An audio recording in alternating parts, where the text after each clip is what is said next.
Hey folks, before we jump into this backstitch conversation with Victoria Gertenbach, I did just want to catch you up to speed with someone in the Seamside family. You know, many of you have listened to my conversation with Lou Gardner back in episode 6.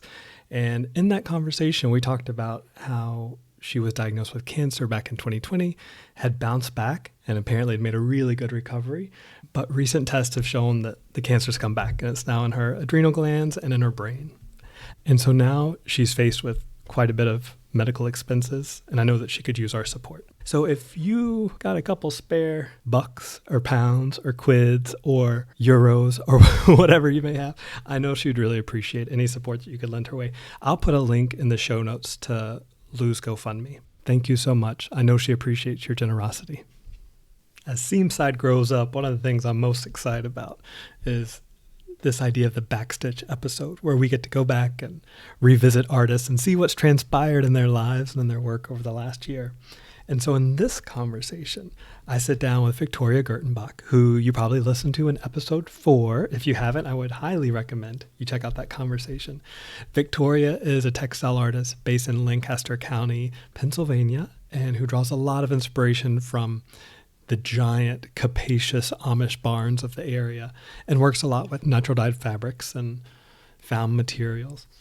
In this conversation, we talk about a recent collaboration project that she did inspired by Tara Glastonbury called In Conversation. We talk about the Amish Mud Sales, which I had never heard of, and she shares with us the idea of a stitch journal and what's that's meaning for in her practice right now. So I hope you enjoy this chance to reconnect with Victoria in this episode of Backstitch. I did it again. Victoria, thank you so much for joining me here this morning. Hi, Zach. I'm happy to be here. Thank you. I can't believe it's been a year already. I can't either. It went very quickly. What do you find yourself working on these days? Several different things. I am working right now. I've been working for the last month a lot on a quilt for an exhibition that Tara Glastonbury from Stitch and Yarn put together. So it's going to be in Australia.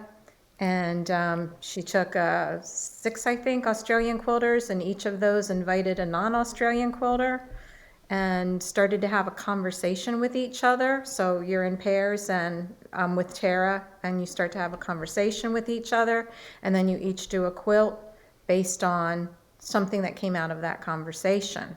So a lot of hand quilting in this one that I'm doing, and I'm loving it, but it's going really, really slow. So I got to get it done. So that's kind of been on the forefront. Now on the back burner.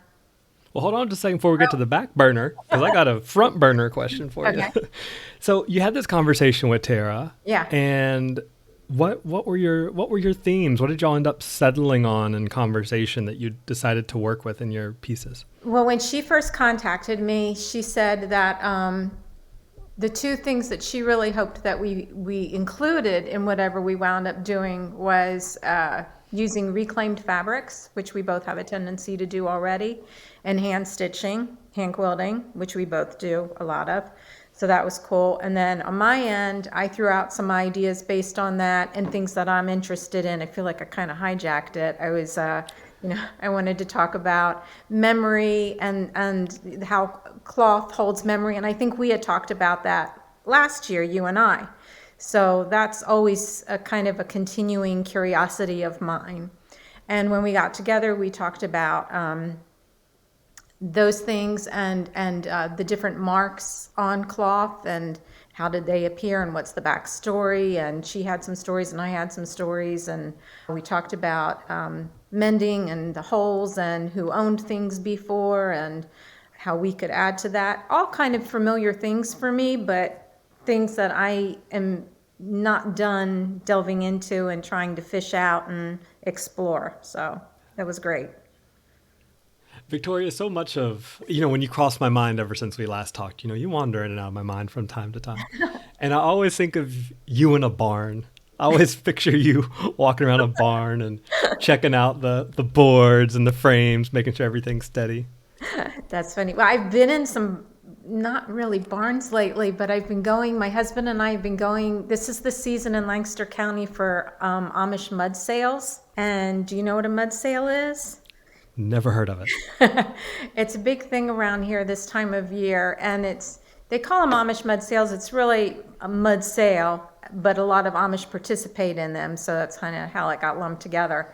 And they're usually fundraisers for local volunteer fire companies, and they have them all over. Every weekend there's different ones, and you go to them and there's these auctions going on all around you, some outside, some inside. A lot of quilt auctions are happening, farm equipment's happening, crafts, and you see all the Amish buggies, and the horses are unhitched, and they're all around these kind of long flatbed trailers eating their oats or hay or whatever they're eating. And so I haven't been in any barns lately, but I've been doing that, going to mud sales. And are they called mud cells because of the time of year? Yes, because of the time of the year, the ground is muddy, and you can kind of get mucked up walking around. But it's so interesting, and it's kind of this organized chaos. And my husband, even though living here all these years, I've never been to any. This is the first year that we've gone to them, and it's just so interesting. Everybody seems to know what's going on, and we're just sort of standing there like. I have no clue. You got the hibbit hoppit hibbit auctioneer over here, and then one doing it over there, and one behind you, and everybody's going left and right, and there's just stuff everywhere. But it's really interesting. The quilt auctions have been kind of a sad eye opener, though. You see these big quilts, hand pieced, hand quilted. Some of them, some machine quilted, but going for $200 king size, $300. Yeah, it's kind of painful to watch. Yeah. Did you pick up any quilts? No, thought about it. I'm kind of in that weird, like, gee, I kind of want them, and at the same time, oh my gosh, this hurts so bad that it's going for so little. And then on the other hand, I really like a deal. Yeah. Well, you could pay them double and still get a deal. Good, yeah. So far, just watching. Well, you'll be an old pro in no time. Yeah, by next year. Yeah, definitely. One thing I'm curious about, Victoria, is that we've done a few of these backstitch episodes by now, right? And it's so interesting to think about the shifts that happen in our work and in our lives, but in our creative process over the course of time. And a year is such a good snapshot of how change can happen. What I'm interested to know, Victoria, is when I scroll through your Instagram feed these days, if I keep going till I get back to when you and I last talked, it seems like your colors have intensified over time. Would you say that's true? Yeah, definitely. I started soon after we started talking we last talked, I started doing these stitch journals. I had found a couple of books that I had made out of fabric and stuck in a drawer. I'd made them probably about a year before I found them, and I'd completely forgotten about them. And I must have had some idea of what I wanted them to be back then, but I couldn't remember anymore, and I must have stuck them in a drawer because I didn't like them. And when I found them, I liked them because I didn't have any preconceived ideas about them anymore, and I wasn't disappointed that they didn't live up to that, so I kind of saw them with fresh eyes, and they were all in the kind of off-white neutral feed sack things that I have been using a lot of. And then previous to when we were talking last, I had just started painting fabric and doing little tiny textile pieces that I was calling from a ragged series. I was exploring brighter, more saturated colors that are in this area. And so then I started doing stitch journals in those painted fabrics. And that, I think, is what you're seeing on my feed. A lot of this hand-painted fabric, really exploring bright colors. And now, the last month or so, I've kind of backtracked and I'm back to the whites. But I'm going to keep kind of going back and forth between the two. It's just dazzling looking at your color palette these days. Thank you. Beautiful. And we need the whites and the creams too to balance all that out. Yeah, in my definitely. opinion. I can't live completely in one world or the other. I think I'm really affected by seasons too. I know in the past, in looking at my work, I have a tendency to go back to the neutral whites and off-whites during the winter months, and in the summer ramp it up with color. I've never thought about my creative processes in a seasonal way before. That'll be something to ponder. Yeah, it's interesting, and it makes sense for me because I'm very I think I'm just absorbing the color palette that's around me and wanting to play with that. And yeah. I remember one of the things that we dedicated part of our first conversation to, Victoria, was the role of social media in the life of the artist and the life of the maker, and how it can be a tricky thing to show up as a real and authentic and whole person in as much as we want to on social media. How are you feeling about social media these days? I feel pretty much the way that I felt about it before. I do find myself getting kind of fatigued by it. At the same time, I really am grateful for the human connection that I can find on there, especially human connection that shares similar interests, because I don't know if a whole lot of people around physically where I am get me, but on social media, I feel like, oh yeah, people get me and I get them. It's kind of like you found your tribe of people, and that's your family, and that's good. But the need to constantly kind of check and respond and post, and it can get draining. So trying to find that balance is always a bit of a struggle. Yeah, I just took a week off last week from Instagram. How For no was other it? reason. Oh, well, the day felt a little bit bigger. The day felt a little more spacious. You 'Cause know, you really put a lot of yourself out there. I mean, you really do. I'm like a drop in the bucket compared to what you're doing. I would say my experience is definitely mostly positive too. And I am truly grateful for it. And I've met wonderful people through it. It's just keeping that. I think I'm trying these days to stay more present in the actual moment. And when I go on social media, I kind of get pulled away from the present moment. And next thing I know, I've spent an hour lost in another world, which has been a pleasant world to be lost in. But then I've got to kind of it's a rabbit hole for me. One thing kind of leads to another, and I can get lost in those mazes of tunnels very, very quickly and completely forget about being present in this moment. So it's a continual sort of practice of coming back and recentering and being aware of my surroundings and the sounds and the stillness. I'm trying to incorporate that more in my daily life. well, in a way, it's kind of like what you're saying reminds me of what so many mindfulness teachers talk about. That if you're practicing a moment of mindfulness and you're just trying to, follow your breath or whatever you're focusing on, invariably you're going to have a thought come up and interrupt that focus. And so we use that as an invitation to recenter, right? Right. Because it's not that the thought is bad, No. but yeah, it's just an invitation to come back to the present moment. You want to Isn't it? be, when that thought comes in, you don't want to fight it. You don't also want to necessarily follow it. You just want to witness it and be aware that you're witnessing it. So sometimes I'm scrolling on social media and I'm trying to be aware. I'm scrolling on social media. There you go. There you go.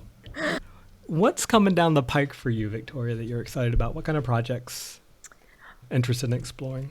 I am working on putting together a really comprehensive tutorial for these stitch journals, both the kind of plain rustic ones and the painted ones.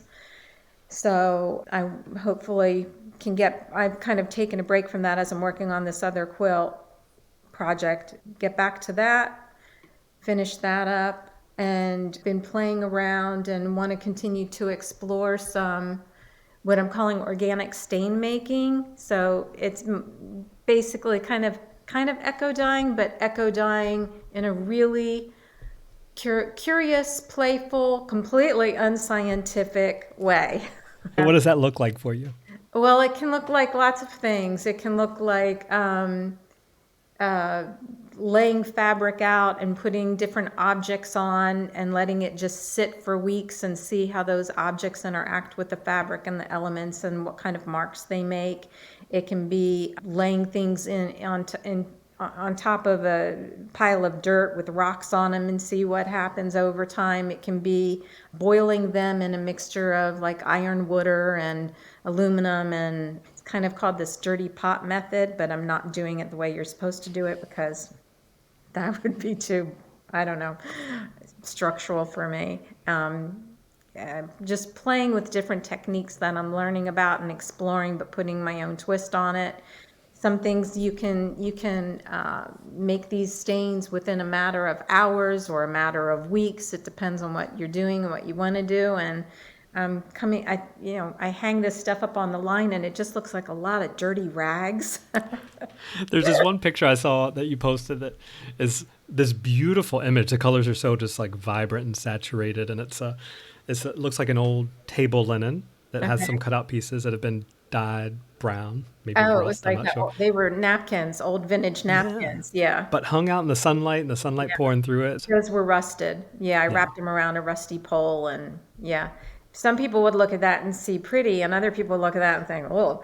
And the last batch of things that I did on these vintage napkins really do look like dirty, dirty rags. And I think, what are the neighbors thinking as I'm hanging?